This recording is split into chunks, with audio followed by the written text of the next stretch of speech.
परमात्मा कहते हैं कूप की छाया और कूप के माही ऐसा आत्मज्ञाना।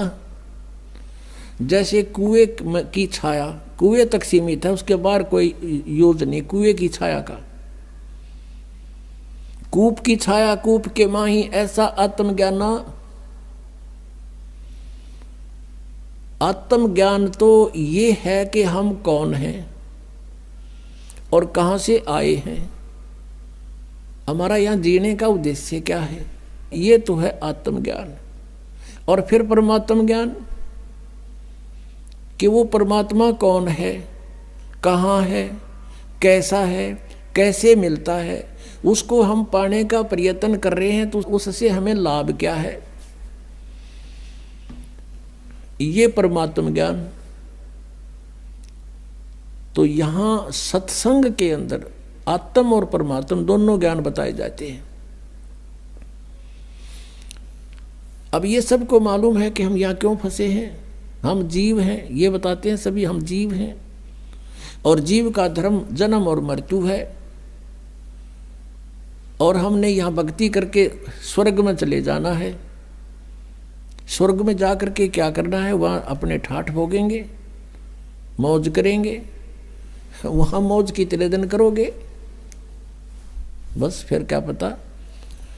वहाँ मौज करेंगे जितने आपकी जेब में चवन्नी होगी, जितने पैसे टके आप पुण्य भक्ति साधन के जोड़ के ले जाओगे, उस स्वर्ग महास्वर्ग रूपी होटल में बर्बाद करके खर्च खा के फिर वापस आ जाओगे, क्योंकि वो आपका भोग समय है, भोग का स्थान है।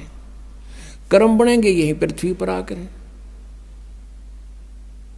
तो अब यहाँ से जैसी कमाई करके जाएंगे वहीं जाएंगे जहाँ की हमारी साधना होगी, और वहाँ अपना ये समय बर्बाद करके पूंजी नष्ट करके हम फिर वापस आएंगे।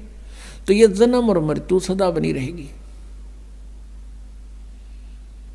और इन्होंने अंतिम विधान बना दिया कि जन्म और मृत्यु तो सभी की होती है। और कोई मोक्ष बताते हैं, वो कहते हैं कि परमात्मा में जीव ऐसे मिल जाता है जैसे बूंद समुद्र में। परमात्मा निराकार है और फिर नौके समाधि में उसके दर्शन होते हैं। जब समाधि में दर्शन होते हैं, निराकार के ऊपर हो गया वो। फिर बात को घुमाते हैं, हमने डिवाइन लाइट देखा, डिवाइन लाइट ईश्वरीय प्रकाश देखा। जैसे कोई कहे हमने ट्यूबलाइट देखी, ट्यूबलाइट कोई अंधा बोल रहा हो और उसे पूछे भाई ट्यूब कैसी होती है, और वो कहता हो मैंने सारा दिखे। उसने कोई नो पूछा कि ट्यूब कैसी है जिसकी लाइट देखी, और वो अंधा नो कहे ना ट्यूब तो निराकार है, वो तो होती नहीं। ट्यूब बिना लाइट किसी, ईश्वर बिना प्रकाश किसा। तो ये हमारा भ्रमित ज्ञान था। उस पूर्ण परमात्मा ने 600 वर्ष पहले बताया था। क्या बताया था? धर्मदास ये जग बोराना, कोई न जाने पद निर्वाणा। जैसे आपने सुबह के सत्संग में ऋग्वेद मंडल नंबर 9 सूक्त नंबर 86 मंत्र 26 और 27 में, ऋग्वेद मंडल नंबर 9 सूक्त 82 के मंत्र 1, 2, 3 में आपने आंखों देखा कि परमात्मा की महिमा में लिखा है कि वो परमेश्वर ऊपर तीसरे मुक्ति धाम में रहता है। वो ध्रुवलोक के तीसरे स्थान पर विराजमान है, पृष्ठ पर।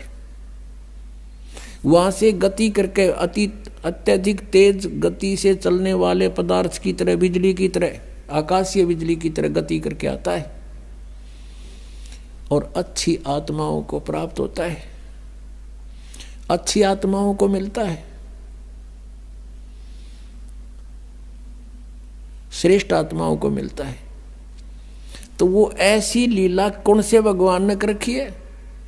केवल कबीर परमेश्वर ने। और जिनको हम भगवान मानते थे उनकी किसी लीला में वेदानुसार उनकी महिमा नहीं है। केवल कबीर जी की महिमा वेदानुसार है। एक धर्मदास नाम के बहुत बड़े धनी व्यक्ति थे, सेठ थे। वैश्य कुल में जन्म था। भगवान श्री कृष्ण, श्री राम, विष्णु और शंकर के दृढ़ पुजारी थे। उन्होंने अपने, क्योंकि ये सभी को मालूम है कि गुरु बिन मोक्ष नहीं हो सकता, इसलिए गुरु का बनाना अनिवार्य समझ रखा है। तो गुरु बना रखे थे रूपदास जी, जो श्री विष्णु के पुजारी थे, वैष्णव साधु थे। धर्मदास जी 60 वर्ष के आसपास हो चुके थे। पैसे की कोई गिनती नहीं थी, इतना धन था उनके पास।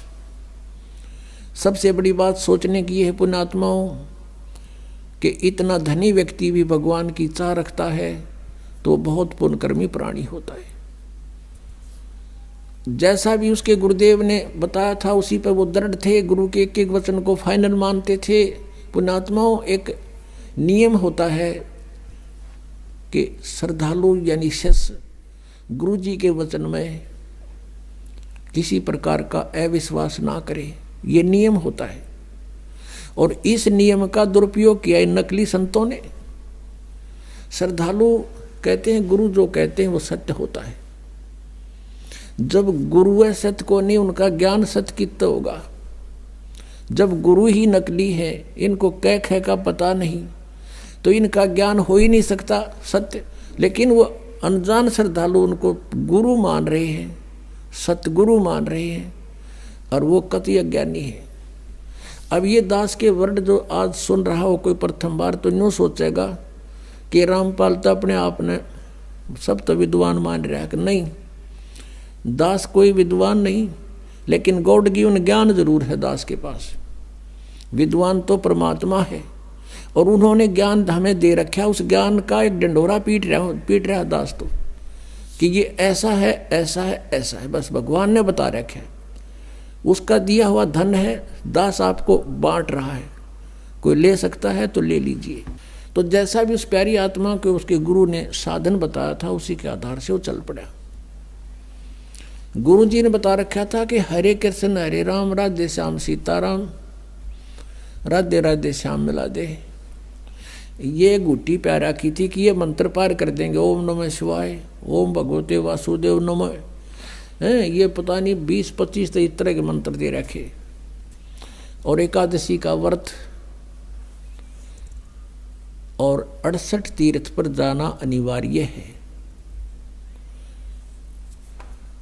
इस प्रकार वो साधक, और गीता जी का नित्य पाठ करना चाहिए। ऐसे ही वो धर्मदास जी गुरुदेव के आदेश अनुसार प्रतिदिन गीता जी का नित्य पाठ करे, एकादशी का व्रत रखता था, और उसने 68 तीर्थ करने की योजना बना ली। भाई गुरु जी ने कहा है 68 तीर्थ अवश्य जाने चाहिए।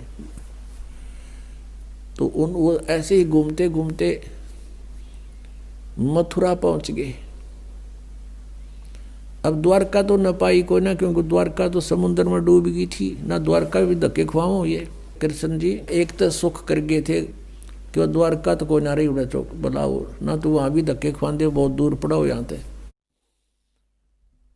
तो मथुरा पहुंच गया और वहां उस तालाब में जहाँ श्री कृष्ण जी कहते हैं, कृष्ण जी नहाया करते थे, गौ चराया करते थे, उस तीर्थ में, जोड़ में, तालाब में। और उन तालाबों का ऐसा पानी जो गधे भी ना पी, और उसमें श्रद्धालु नावे और आचमन लें उसका। अब आत्मा को तो भगवान की चाह है किसी तरह मिल जाए, उसने प्राप्त करना है, लेकिन उसका वे ठीक नहीं है, तो तरीका मार्ग ठीक नहीं, कैसे मिलेगा वो भगवान। अब धर्मदास जी सुबह सुबह स्नान करके उस जोड़ में, तालाब में, मथुरा के में, जिसमें बड़ा सैकड़ों आदमी नहावे, गंद माच रहा, और वहीं से लोटा भर के पानी का उसने अमृत जान के वहाँ रख लिया, लिपा पोती करी, यानी कुछ ग्राउंड लिपा, मड प्लास्टर थे, गाय का गोबर मिला के मिट्टी में, और वहाँ पर फिर बैठ के लगा नित नियम करने। परमात्मा पूर्ण ब्रह्म अपना अन्य रूप बना के, एक जिंदा महात्मा का रूप बनाकर वहां पहुंच गए, बैठ गए धर्मदास जी से 50 फुट की दूरी पे। जिंदा महात्मा होते हैं जो मुसलमानों के अंदर जिंदा महात्मा बोलते हैं उनको, जिंद पीर। उनकी काला और कोट होता है, घुटनों के नीचे ताई का, एक कच्छा अंडरवियर पहनते हैं लंबा सा, एक टोप सिर पे, काला ही टोप और काला ही चोगा। अब बैठ के दूर जानते और सुन रहे हैं गीता जी के पाठ को। धर्मदास जी बड़ी लय ला के पढ़ रहा है संस्कृत को, और फिर जैसा भी उसके गुरुदेव ने अनुवाद किया था, अनुवाद भी सुना रहा है। अनुवाद सुनाना इसलिए शुरू कर दिया कि सामने एक भक्त बैठा है और दिखे है मुसलमान, लेकिन मेरी बातों से प्रभावित बहुत है, बड़ा ध्यान से सुन रहा है। अब धर्मदास जी ने गीता जी का 7वां अध्याय पूरा पढ़ दिया, क्योंकि इसमें सारे 30 श्लोक हैं, और कुछ 8वें अध्याय के भी मोटे मोटे कुछ कुछ सुना दिए। जैसे 8वें अध्याय के 5वें और 7वें श्लोक में गीता ज्ञानदाता कहता है कि अर्जुन तो मेरी शरण में आ जा, मेरी भक्ति कर, मुझे ही प्राप्त होगा। इस तरह की उसने अपना सारी क्रिया जब कर ली, परमात्मा और निकट पहुंच गए और हाथ जोड़ के कहने लगे। अपने आप को एक दास बनाया भगवान ने, और सामने बैठा हो जैसे ये वैष्णव पंथ के जो उपदेशी होते हैं, एक कंठी रखते हैं गले में, एक तुलसी के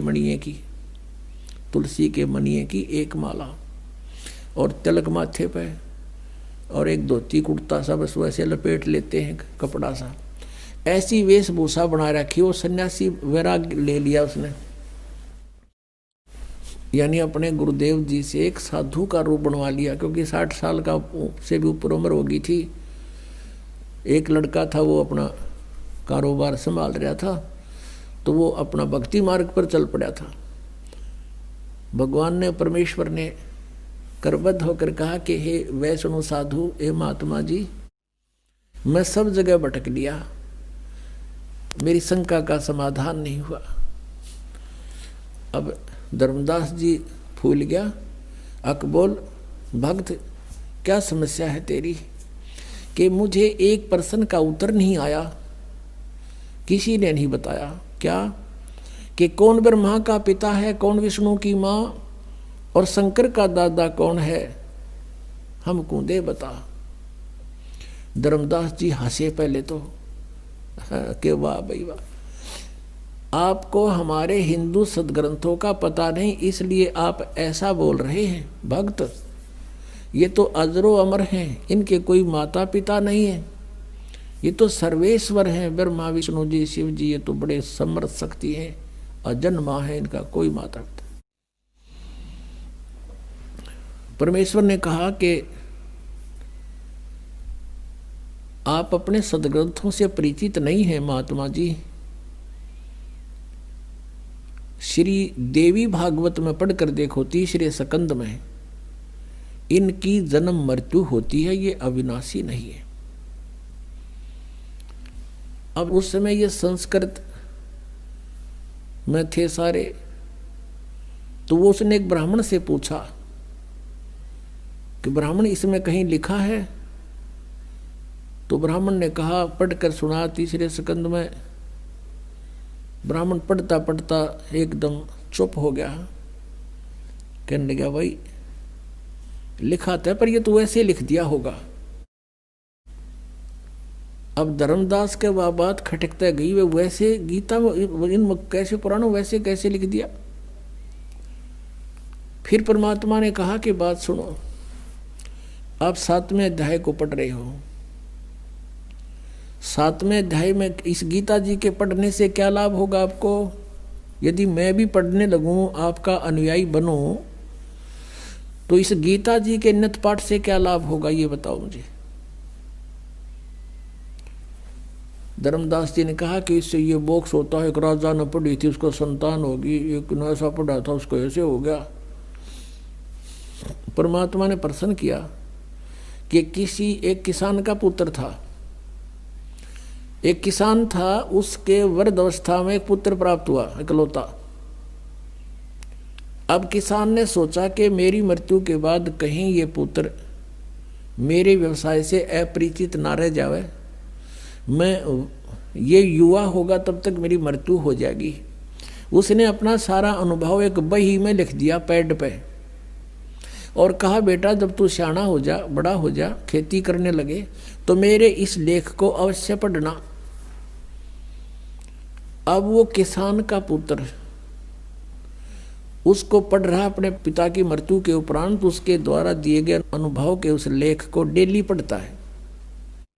तो उसको डेली पढ़ने का क्या उद्देश्य है उसका? परमात्मा कहते हैं उसका उद्देश्य यही होगा ना कि उस जैसे पिताजी ने कहा वैसे बीज बोए, वही कणक बीजे, उसका उसी तरह उसी सीजन में उसकी बिजाई करे और उसी तरह समय समय पर उसमें सिंचाई करे।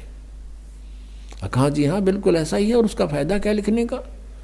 और वो गेहूं के स्थान पर तो भांग बोए, गेहूं के बीज के स्थान पर भांग बो रहा हो तो कैसा है वो किसान?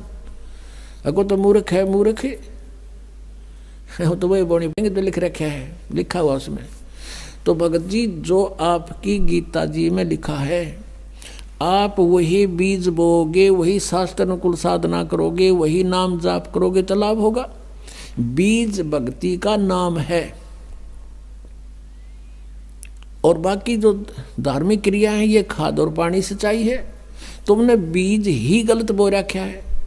गीता जी में कहीं पर है हरे राम हरे कृष्ण, कृष्ण कृष्ण हरे हरे, सीताराम राधे श्याम,